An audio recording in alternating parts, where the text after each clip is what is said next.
¿Qué tal? Bienvenidos a este análisis a fondo. Hoy vamos a desmenuzar un tema que está en la cartera, en la mente y, pues, para ser sinceras, en las conversaciones de sobremesa de millones.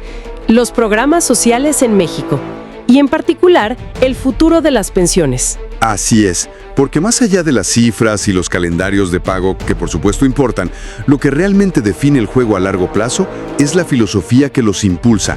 Y claro, la batalla política que se libra para defenderlos. Totalmente. Y para entender esa batalla, hoy nos vamos a clavar en un mensaje clave que dio recientemente la Secretaría de Bienestar, Ariadna Montiel. Y les adelantamos, no fue un simple anuncio de oficina, para nada. No, fue una defensa apasionada, un ataque político con... Guante de seda. Yo diría que quizás sin guante. Probablemente. Y también una hoja de ruta muy clara para el futuro. Exacto. Vamos a explorar la estrategia detrás de este discurso, que se sostiene en 3 pilares. El primero, la confrontación directa con la oposición para, digamos, definir el campo de batalla. Segundo, la defensa de su modelo con datos duros. Y tercero, los anuncios concretos que marcan el rumbo para los próximos años. Así que, si interesa entender no solo cuánto va a llegar a la tarjeta, sino por qué se está peleando así, quédense. Vamos a desempacar la estrategia completa. Bueno, para empezar hay que decirlo, el mensaje no tuvo nada de sutil, ¿eh? Para nada. Arrancó con un gancho directo a la mandíbula de la oposición. La acusación principal se centra en una contradicción que según la secretaria Montiel, es el meollo de todo el asunto. El planteamiento es este. Se acusa a los partidos de oposición de votar sistemáticamente en contra de los presupuestos para los programas de bienestar. Año con año. Año con año. Pero luego, cuando llega la temporada electoral, aseguran que no los van a desaparecer. Y la frase fue una recomendación con bastante jiribilla. Muchísima. Pónganse de acuerdo. Es una jugada retórica muy fuerte. Es como decirle a alguien, oye, o te gustan los tacos al pastor o no. Pero no puedes decir que los odias mientras te estás echando el tercero con todo. Exacto. La inconsistencia es el punto a atacar. Pero, ¿no hay un riesgo ahí de simplificar demasiado el debate?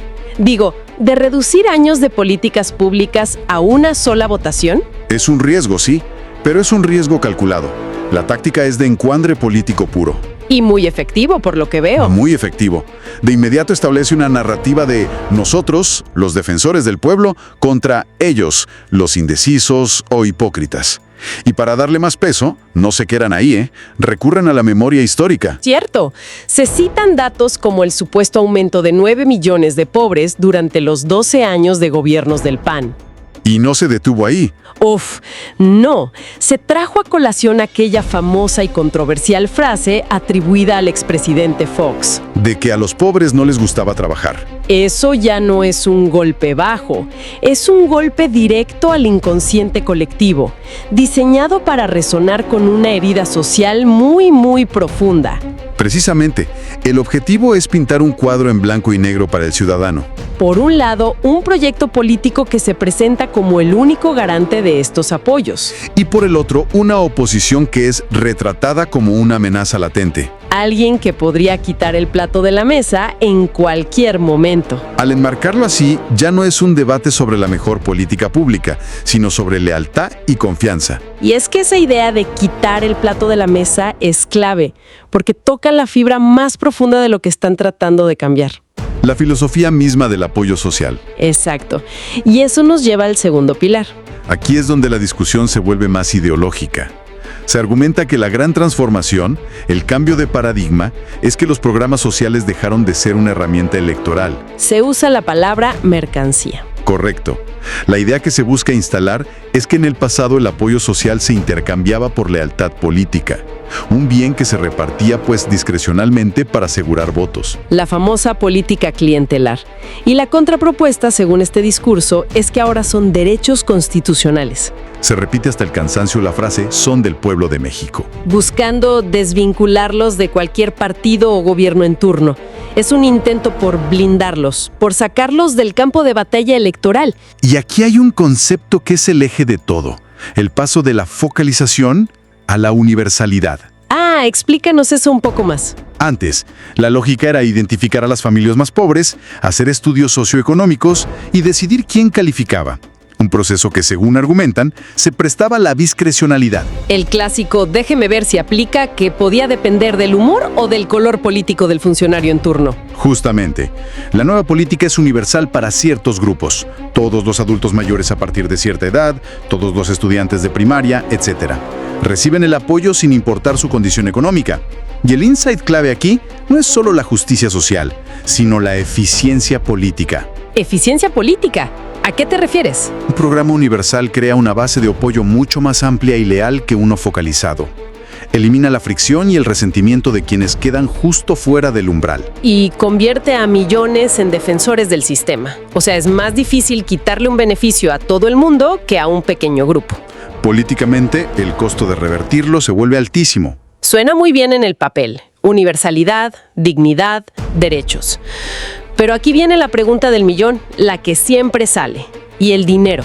La pregunta de siempre. Porque la crítica más dura de la oposición es esa. ¿De dónde va a salir todo esto? ¿No es fiscalmente irresponsable? Y esa es sin duda la pregunta que este discurso intenta responder con su tercer pilar. La defensa con números. A ver. Para contrarrestar la idea del colapso financiero, despliegan una batería de argumentos. Sí, y la estrategia tiene dos partes. La primera es validar la fuente de sus resultados. ¿Cómo? Pues defienden la medición de la pobreza, asegurando que la metodología del Coneval no ha cambiado desde 2016. El mensaje subyacente es, los datos son comparables, no estamos moviendo los postes de la portería para que salga el gol. Y con esa base lanzan sus cifras de éxito. Afirman que 22 millones de personas mejoraron su ingreso. Y que se avanzó en reducir carencias sociales. Es un, miren el marcador, vamos ganando. Y lo fascinante aquí es cómo se apoyan en el prestigio de instituciones autónomas. Mencionan al INEGI, que es la fuente de los datos crudos. Y al Coneval, el organismo que históricamente ha medido la pobreza. Y al decir que la metodología no cambia desde 2016, están haciendo un guiño sutil a las tensiones recientes sobre la autonomía del Coneval, ¿no? Claro, se posicionan como los que usan la metodología clásica y confiable. Es una forma de decir, nuestros éxitos son medibles y no los inventamos nosotros. Es crucial para ellos, porque una de las críticas más fuertes que se les hace es que, si bien la pobreza por ingresos ha bajado, otros indicadores como el acceso a la salud se han deteriorado. Exacto. Entonces, al centrarse casi exclusivamente en el ingreso medido por INEGI, están eligiendo pelear en el terreno que les es más favorable. Y sobre la viabilidad financiera, el argumento se vuelve casi una anécdota, ¿no? Una lección de historia. Se recuerda que cuando el presidente López Obrador implementó estos programas por primera vez en la Ciudad de México, el coro de críticos era idéntico. Van a quebrar las finanzas de la ciudad. Y el remate es obvio, no pasó. La ciudad no quebró. Por grande que sea, no es la misma que la de un país entero. Es una crítica muy válida, y es precisamente por eso que complementan la anécdota con una cifra contundente. Los más de 900,000 millones de pesos. Exacto, aprobados en el presupuesto de este año. El mensaje es, no es una promesa. El dinero está contemplado, etiquetado y disponible para este ciclo. Su forma de decir que la discusión sobre si se puede o no ya fue saldada en el Congreso. ¿Correcto? De acuerdo. Entonces ya vimos el campo de batalla político, la defensa ideológica y el argumento financiero. Ahora sí, vamos a la parte que toca directamente el bolsillo de millones. A lo bueno. Porque el mensaje no solo fue para defenderse, también para anunciar las nuevas etapas de los programas. Empecemos con las mujeres. Se confirma la pensión Mujeres Bienestar, a la que se le destinarán 60,000 millones de pesos para el próximo año. Pero más allá del monto, lo potente es el encuadre. Se presenta como un reconocimiento al trabajo no remunerado, al cuidado de la familia, a toda esa labor invisible que no aparece en un recibo de nómina, pero que, sostiene la economía. Y se comparten datos que son muy de a pie. Se dice que para el 80% de las beneficiarias, este es el primer ingreso propio que reciban en su vida. Y que el 90% nunca había tenido una tarjeta bancaria. Detengámonos en esa cifra un segundo, 80%. Es transformador a un nivel que va mucho más allá de la política económica. Es un cambio cultural silencioso que está ocurriendo a través de un plástico. Sin duda, No estamos hablando solo de dinero. Estamos hablando de autonomía financiera, de inclusión al sistema bancario, de un potencial cambio en la dinámica de poder dentro del hogar. Es un mensaje directo y muy poderoso a un sector demográfico clave. Luego, el foco se pone en los niños. Se anuncia una beca universal para todos los estudiantes de educación básica pública. Y de nuevo, se hace en contraste con el pasado. Criticando programas como las estancias infantiles del gobierno de Calderón, aquel sistema de guarderías subrogadas que fue cancelado por este gobierno. Bajo acusaciones de corrupción y desvío de fondos. Es la misma lógica aplicada a otro sector. Se elimina lo que ellos consideran un intermediario propenso a la corrupción y se entrega el apoyo de forma directa. La narrativa es consistente. Nosotros damos el apoyo directo, sin moches y sin condiciones. Y finalmente, la noticia que millones de adultos mayores esperaban. El bombazo. Se confirma que el aumento a la pensión viene y que el próximo pago será en enero. Pero aquí lo interesante no es solo el qué, sino el cómo lo comunicaron. Hay una estrategia muy calculada ahí. Muchísimo. Se confirma el aumento, pero se maneja la expectativa con una cautela de cirujano. Se dice que el pago bimestral ya no será de 6,200 pesos, pero no se casan con una cifra estratosférica. Aclaran que podría rondar entre los 6,400 y los 6,450 pesos. Y lo más astuto, creo yo, es que insisten en no crear falsas esperanzas con cifras más altas que han circulado en redes sociales. Como la de 7,150 pesos que se veía por ahí. Exacto, es una jugada de comunicación redonda, un 3x1. A ver. Primero, confirmas el aumento. Eso genera alivio y gratitud. Segundo, gestionas las expectativas a la baja, para que no haya decepción. Y tercero, te posicionas como la única fuente de información veraz frente a los rumores. Te conviertes en el ancla de la certidumbre. Una jugada maestra en comunicación. Sobre el avance de casos tan relevantes como el de Carlos Manso, alcalde de Uruapan. Sobre este mismo tema, Presidenta, ¿cuál es su opinión acerca de las declaraciones que emitió ayer el senador de Morena, Gerardo Fernández Noroña, acerca de la nueva alcaldesa y viuda de Carlos Manso, que dice que le está ganando la ambición y que ha decidido tener una posición de ultraderecha fascista? Yo creo primero que en estos casos hay que ser hay que respetar primero, ¿no? O sea, la esposa del alcalde, hoy alcaldesa de Uruapan, pues no está pasando por un momento fácil, ¿no? Acaba de perder a su esposo. Entonces yo creo que en esa parte pues tiene que haber una sensibilidad para empezar. Ya si hay un asunto de debate político, bueno, pues ya es otro tema, ¿no? Pero yo creo que todo a su tiempo, todo a su debido tiempo, y hay que, pues en momentos, ser solidario, estés de acuerdo o no estés de acuerdo. Entonces, mi opinión. Ya para lo político, pues ya habrá otros momentos, ¿no? Presidenta, hoy también sale una información acerca de este empresario que es presuntamente dueño del certamen de Miss Universo y que señalan que estaría imputado por parte de la Fiscalía General de la República de un presunto huachicol. Y pues tendría que informar la Fiscalía, ¿no? Si hay una investigación a esta persona, pues tiene que informar la Fiscalía. Hoy sale en un medio, pero pues tiene que informarse, ¿no? Ahora eso es independiente de la joven que ganó el concurso, porque lo quieren juntar, es distinto, ¿no? Pero entonces quieren quitarle mérito. Repito, más allá de que estemos de acuerdo con estos certámenes o no, mérito a quien lo tiene en el certamen. Ahora, otra cosa muy distinta pues es este tema de esta persona, y ahí pues si hay una investigación, pues que se diga que hay una investigación y que se informe por parte de la Fiscalía. Y finalmente, Presidenta, en La Hoguera publicamos varios textos acerca de la movilidad en la Ciudad de México, pero en especial en el oriente de la ciudad. Hemos tenido como muchas demandas, hicimos un recorrido por toda esa zona del oriente y bueno, usuarios del transporte público, del transporte privado, se quejan por las largas horas que pasan en el tráfico que se hace, principalmente sobre la autopista México-Puebla, debido a las obras del trolebús que no concluyen y que ya llevan 3 años haciéndose. La pregunta, Presidenta, es ¿cuándo se va a el trolebús concluir? ya está funcionando, ¿no? Creo que están haciendo dos estaciones más, ¿no? O más bien se están haciendo 2 estaciones más y está funcionando muy bien el trolebús.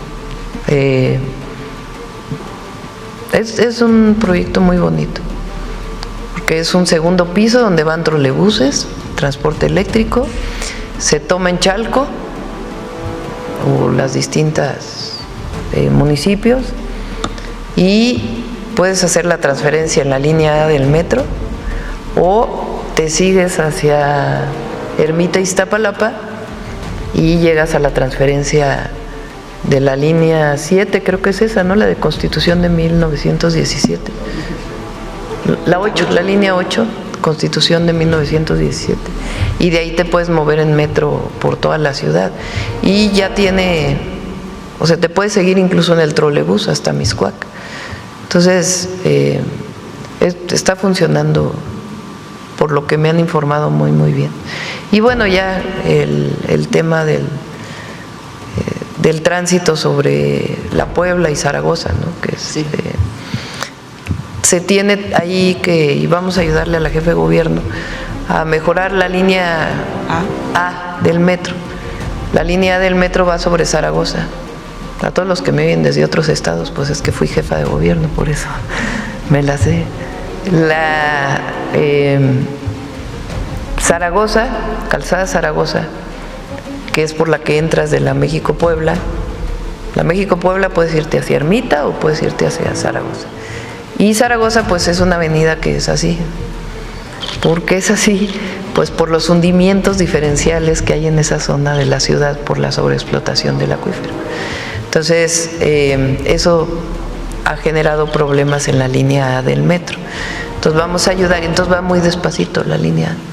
Entonces vamos a ayudar para poder enderezarla, poner una especie de puentecitos, digamos, que permitan que no tenga estos problemas de hundimientos la línea y que funcione mejor. También ahí Efraín está trabajando en un proyecto que esperamos licitar ya muy pronto, porque ahí se inunda mucho también en época de lluvias, entonces para que pues se disminuyan las inundaciones. ¿En el Puente de la Concordia? En el Puente de la Concordia.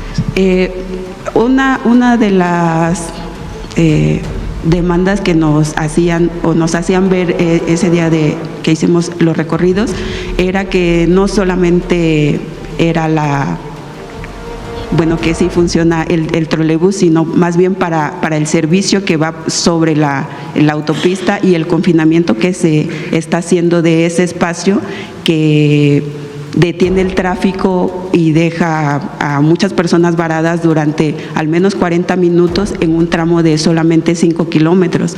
Entonces, por eso preguntaba cuándo se terminará. A Jesús Esteva que pueda informar. Es una obra que está haciendo el gobierno del Estado de México, pero bueno, vamos a pedirle a Jesús que pueda informar, Jesús Esteva.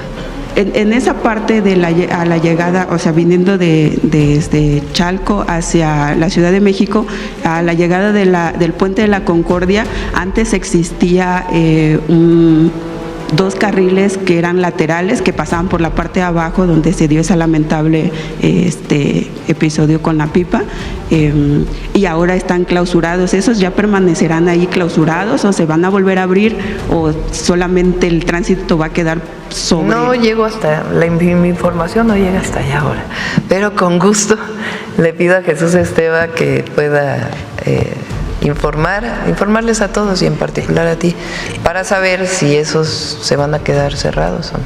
Y otro punto sobre eso, para el momento en que informe ni modo. Y para el momento que informe el secretario, pasando la caseta también de Chalco, quizá usted lo vivió cuando fue a inaugurar la Universidad Rosario Castellanos. Sí, ahí se cerraron mucho los carriles. Porque pusieron una estación muy larga, además. Sí. ¿Se va a corregir eso? Sí, se va a corregir. De hecho, tiene un carril de rebase. Se va a quitar ese carril de rebase del trolebús y le pedí ahora, como parte del proyecto de la zona oriente del Estado de México, que se corrija esa estación que la verdad no quedó muy bien. Nos lo ha pedido también la presidenta municipal de Chalco. Okay. Gracias, presidenta. Vamos, ¿quién más? A ver, la compañera.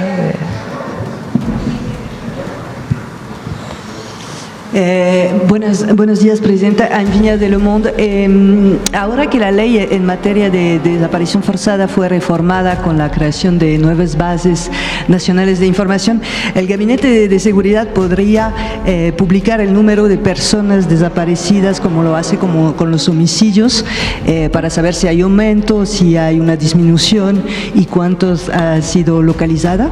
Sí, es algo que vamos a informar pronto, me lo han preguntado varias veces, que es importante que sepan y porque se están revisando bien las bases de datos. Lo he explicado en otras ocasiones y lo explico nuevamente. La antigua ley establecía que hay una plataforma más allá de las fiscalías que tienen las comisiones de búsqueda, donde uno puede reportar ahí una persona desaparecida. ¿Qué nos encontramos?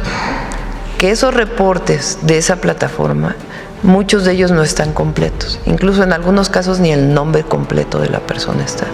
Viene su primer nombre, no vienen los apellidos, no viene contacto, no viene dirección, no viene dónde desapareció y sin embargo se contabilizaba como una persona desaparecida. Entonces, lo primero que estamos haciendo, como la ley decía que había que mantenerlo, pues es decir, con la antigua ley, estas eran las bases de datos que estaban en la plataforma y ese cruce con las fiscalías estatales, ¿cómo es? ¿Cuántas de ellas tenían realmente carpeta de investigación o al menos registro en un ministerio público? Entonces, justo la supercomputadora nos ayudaría a que eso fuera más rápido. Pero bueno, tener la información de los ministerios públicos estatales, de las comisiones de búsqueda estatales, eso ha llevado un poco de tiempo, pero va avanzando. Entonces, para poder informar de todos los registros que estaban en la plataforma, estos tenían datos completos, estos no tenían datos completos, de estos que no tenían datos completos, que sí tenían, que no tenían, para que haya total transparencia.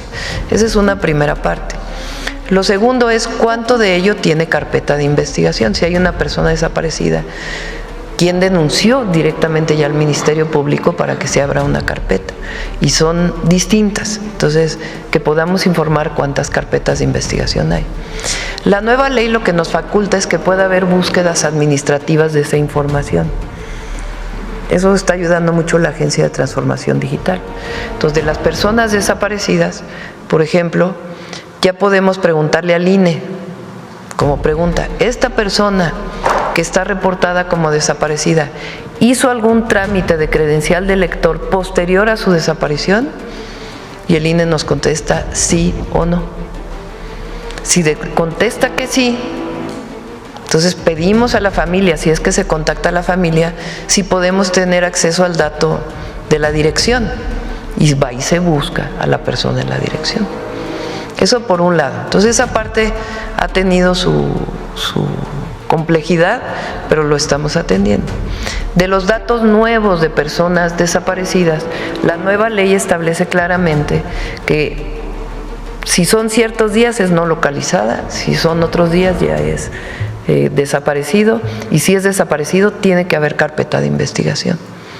Entonces, toda esa parte es lo que nos ha llevado un poco de tiempo para poderlo presentar.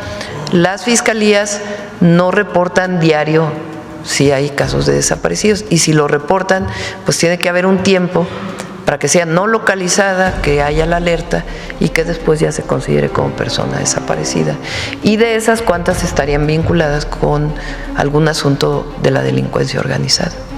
Entonces, antes de que termine el año se va a dar la información, y no la hemos dado precisamente por eso, porque queremos ser muy claros en la información previa y la información actual de cuántas personas hay, además de todo el trabajo que se está haciendo para pues evitar que haya cooptación de jóvenes por parte de la delincuencia organizada.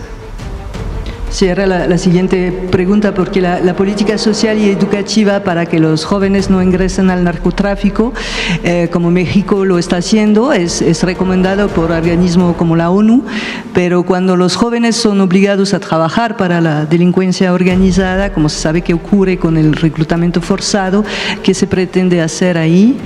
Se sabe, por ejemplo, que las redes criminales usan las redes sociales como con falsas ofertas de trabajo, que buscan también estudiantes de algunas carreras técnicas. Entonces, ¿qué se pretende hacer? Sí, para ellos? está el nuevo Sistema Nacional de Inteligencia e Investigación nos permite tener mucho más acceso a estas plataformas de cooptación, bajar las páginas, hablar incluso con las plataformas digitales. Se han bajado muchas, ¿no?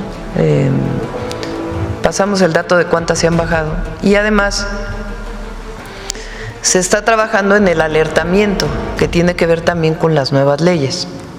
Por ejemplo, que en todos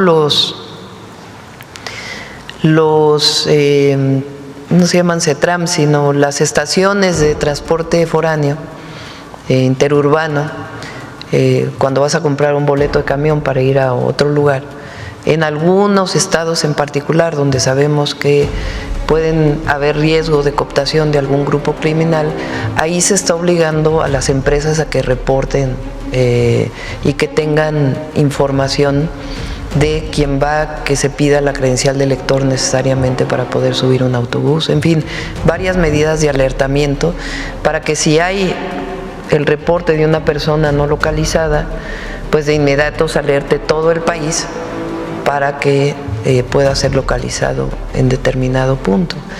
También la nueva ley nos permite que se pueda acceder a datos privados en caso de que un juez lo solicite. Entonces, y que esté conectado con esta plataforma de información. También está ya trabajando la Comisión de Telecomunicaciones, la nueva comisión, en nuevas reglas para que la compra de los chips de los teléfonos se tenga que dar la identificación, que ya está en la ley. En México, creo que de ningún otro país del mundo tiene esta facilidad como hay en México, de que puedas comprar un chip en una tienda y que no tengas que dar tu nombre. Y entonces lo usa la delincuencia para estar cambiando sus chips y poder hacer extorsiones y otras cosas. Ahora ya no se va a poder hacer eso. Y lo guardan las telefónicas, la información, y después a solicitud de una desaparición o de una extorsión, lo puede solicitar la Secretaría de Seguridad. Entonces, todo esto lo estamos haciendo para evitar, y además escuelas, universidades, centros de alto rendimiento y algunas otras acciones para que los jóvenes ni piensen acercarse a un grupo criminal. Y otro tema, Presidenta, usted sabe que hay indicios muy fuertes de que el caso de Hugo Alberto Wallace fue fabricado. La confesión de Juana Hilda ya quedó sin efecto por la Suprema Corte y era la única base de la acusación. La Fiscalía tendrá que retirar la acción penal, además que hubo tortura en la oficina de la Fiscalía. Eso lo dijo la Comisión Nacional de Derechos Humanos y también la Suprema Corte. ¿Por qué la Fiscalía no desiste de la acción penal y abre una investigación sobre el actuar de sus funcionarios en la época de Calderón? Pues tiene que contestarlo la Fiscalía. Ok, porque quienes han investigado este caso, y no me refiero nada más al trabajo de Ricardo Rafael, sino también a la Comisión Nacional de Derechos Humanos, la Suprema Corte, la Defensoría Pública, todos son instancias públicas financiadas por el Estado para garantizar la defensa de los derechos humanos, y no se toma en cuenta sus informes, que son de cientos de páginas y que señalan la fabricación del caso y las violaciones graves como la tortura. Tiene que contestar la Fiscalía. Ok. El caso se atrasó nuevamente con la reforma judicial, porque en el caso de Brenda Quevedo Cruz y Jacobo, ellos han solicitado el cierre del proceso, pero el juez que acaba de asumir el caso pidió más tiempo para analizar los expedientes. En cuanto a Tony, Alberto y César, que fueron sentenciados en primera instancia como Juana Hilda, sus casos se encuentran en un tribunal colegiado que no ha sido integrado todavía. ¿No sería conveniente que la nueva administración judicial revisara también el actuar de los jueces? Sí, para eso hay un tribunal de, ¿cómo se me olvida siempre el nombre de esa institución? Tribunal de Disciplina Judicial. Tiene que actuar, o sea, tienen que...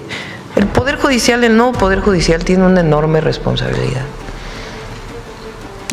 histórica y con el pueblo que lo eligió, y tienen que dar resultados dentro del marco de la ley. Entonces, en el caso del Tribunal de Disciplina, pues tiene que, si es el caso, pues investigar a los jueces que están involucrados con alguna queja y hacer investigaciones imparciales, pues. Pero si hay evidencia de que hay un juez que está cometiendo alguna irregularidad, pues para eso se creó esta institución. Brenda está en arraigo domiciliario desde más de 1 año y medio y por culpa de la tortura necesita una atención médica y una operación, pero al estar confinada en su casa sin poder salir nada avanza.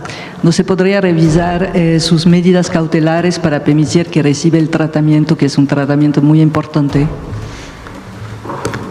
Si ellos gustan buscar al gobierno para que podamos ayudarles en la información, con todo gusto. Pero pues sí es un asunto del Poder Judicial. Ok, gracias. Bueno, yo creo que ya, ¿no? Vámonos. El detector.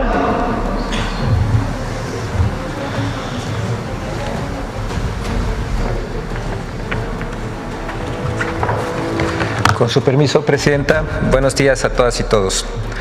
Las movilizaciones de transportistas y agricultores han sido aprovechadas por medios de comunicación y comentaristas para desinformar sobre sus causas e incluso sobre quienes participaron en ellas, con el objetivo de generar la percepción de que el Gobierno de México no ha atendido sus demandas.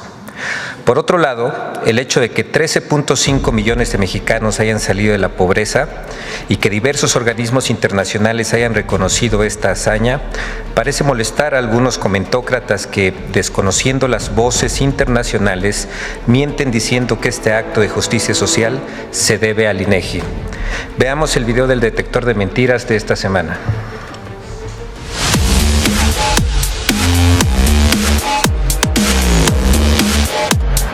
Mentiras sobre los bloqueos carreteros y el falso desabasto de medicamentos son algunas de las noticias falsas que el detector de mentiras localizó esta semana. 1. Mentiras sobre los bloqueos carreteros el 24 de noviembre.